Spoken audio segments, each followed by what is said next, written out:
Once there was a young rat named Arthur who could never make up his mind. Whenever his friends asked him if he would like to go out with them, he would only answer, "I don't know." He wouldn't say yes or no either. He would always shirk making a choice. His Aunt Helen said to him, "Now look here. No one is going to care for you if you carry on like this.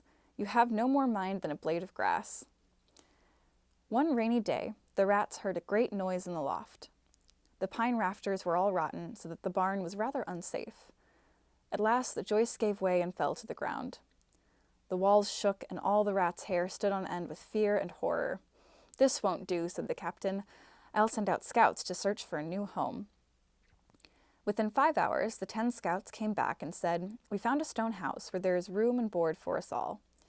There is a kindly horse named Nellie, a cow, a calf, and a garden with an elm tree." The rats crawled out of their little houses and stood on the floor in a long line. Just then the old one saw Arthur. "Stop," he ordered coarsely. "You are coming, of course." "I'm not certain," said Arthur, undaunted. "The roof may not come down yet." "Well," said the angry old rat, "we can't wait for you to join us. Right about face, march!" Arthur stood and watched them hurry away.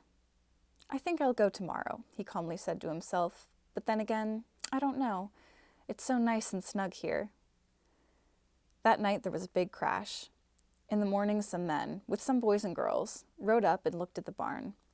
One of them moved a board, and he saw a young rat, quite dead, half in and half out of his hole. Thus the shirker got his due.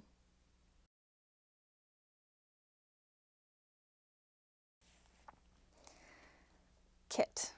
The quick little kitten thinks it a pretty big fish. Dress.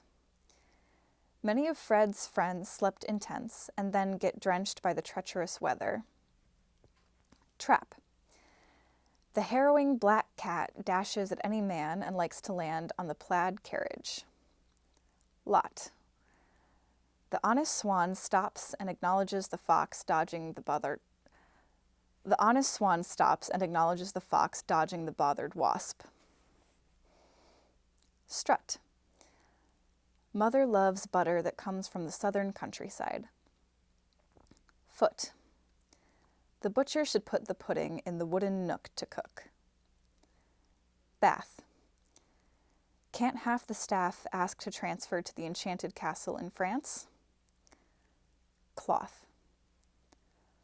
Lawrence often offers Ross a Florida orange and horribly strong, frothy Boston coffee. Nurse. The early bird preferred the earthy worm. Fleece. These unique machines teach people to speak and reason. Face. The raven waits until late day for the great wave to break. Palm. Father and Ma said to calm the facade in the Nevada Plaza. Thought.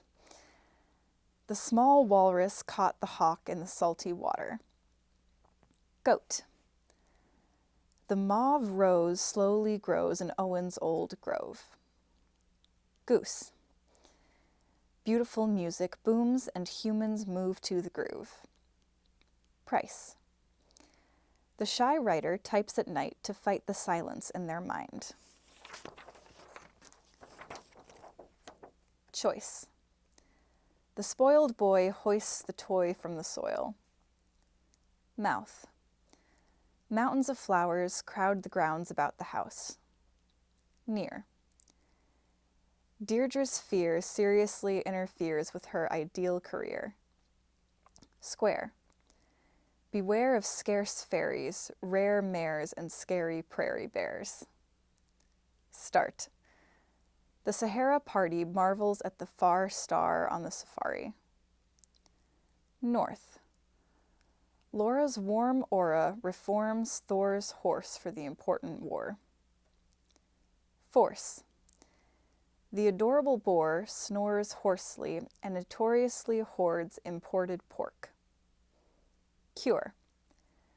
The tourist endures rural tours of Europe and procures gourmet bourbon. Happy. The coffee, salami, spaghetti, and macaroni are ready. Letter. Sugar covers the tiger's whisker. Comma.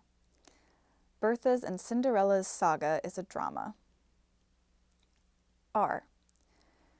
Richard, Wilbur, and Harry are running around the treacherous river. L. Linda and Ollie pulled belly muscles, laughing laboriously.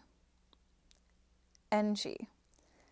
The singing orangutan swings on the ring and dings the awning. TH.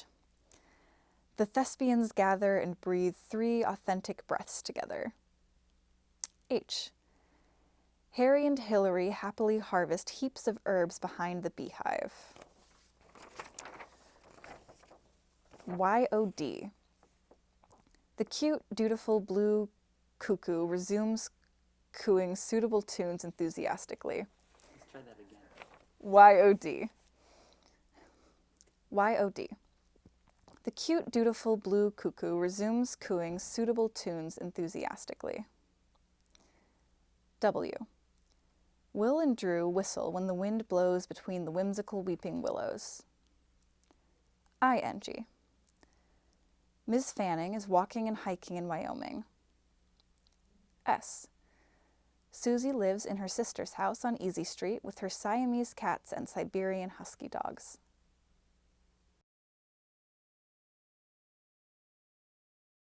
Well, for Christmas Eve every year, my family's really into Christmas, so we tend to do a lot, but for Christmas Eve we do fondue, beef fondue, and I don't really eat meat, but that is one time of the year that I will. So I don't have a huge family, but we'd all get together and we have pots where we boil oil and then you stick the beef in it. And it takes a long time and you all just get to sit and make food together, and there's something really nice about it and very calming. You have fondue pots that you put peanut oil in, and then you light a flame underneath it so the oil gets boiling hot, and then you put pieces of raw meat in the oil. And cook it. Yeah. It's kind of a game to see when it's done. Okay. Yeah.